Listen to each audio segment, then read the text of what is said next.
حضرت انس بن نضر رضی اللہ تعالی عنہ بڑے ہی جلیل القدر صحابی ہیں اور بڑے بہادر صحابی ہیں۔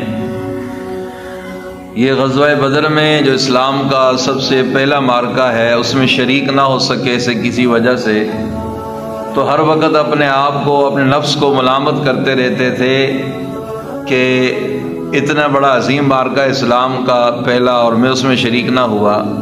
ہر وقت افسوس کرتے رہتے تھے اور یہ دعا کرتے تھے کہ اب کبھی کوئی موقع آیا تو میں خوب بہادری سے لڑوں گا اور اپنی جان لگاؤں گا، اپنی جان کھپاؤں گا۔ چنانچہ اللہ کا نظام کے غزوہ احد کا جب موقع آیا تو مسلمانوں کو اللہ پاک نے اس میں ابتداءً فتح عطا فرمائی اور بعد میں مسلمانوں کو شکست ہوئی، اور وہ شکست بھی مسلمانوں کی غلطی تھی۔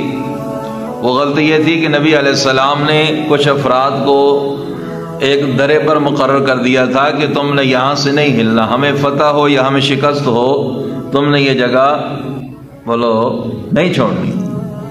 اب جب مسلمانوں نے یکدم حملہ کیا، کافر بھاگ گئے۔ اب جو درے پہ بیٹھے تھے اوپر مورچے پہ، انہوں نے دیکھا بھی کافر بھاگ رہے ہیں، اب تو جنگ ختم ہو گئی ہے۔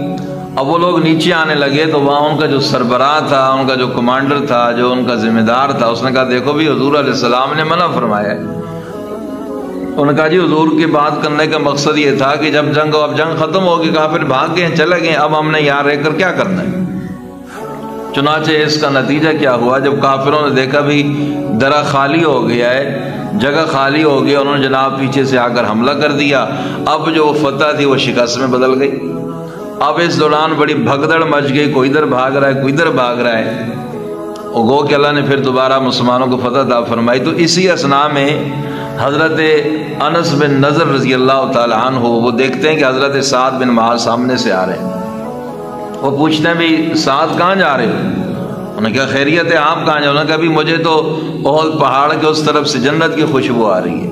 اور یہ کہہ کر جناب تلوار تو ہاتھ میں تھی، دیوانہ وار اس لشکر میں، کافروں کے لشکر میں داخل ہو گئے اور لڑتے لڑتے خوب لڑائی کی، شدید قسم کا انہوں نے جہاد کیا، اور اسی اثناء میں جام شہادت نوش کر گئے۔ جب ان کے جسم کو دیکھا گیا تو 80 سے زیادہ ان کے جسم پر تیروں، تلواروں، نیزوں کے زخم تھے۔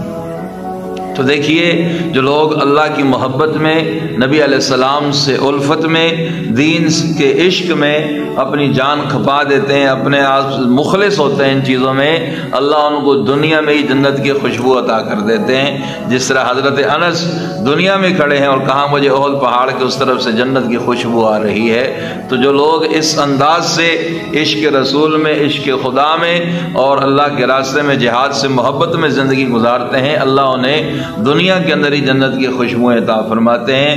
اللہ یہ ذوق اور یہ شوق ہمیں بھی نصیب فرمائے۔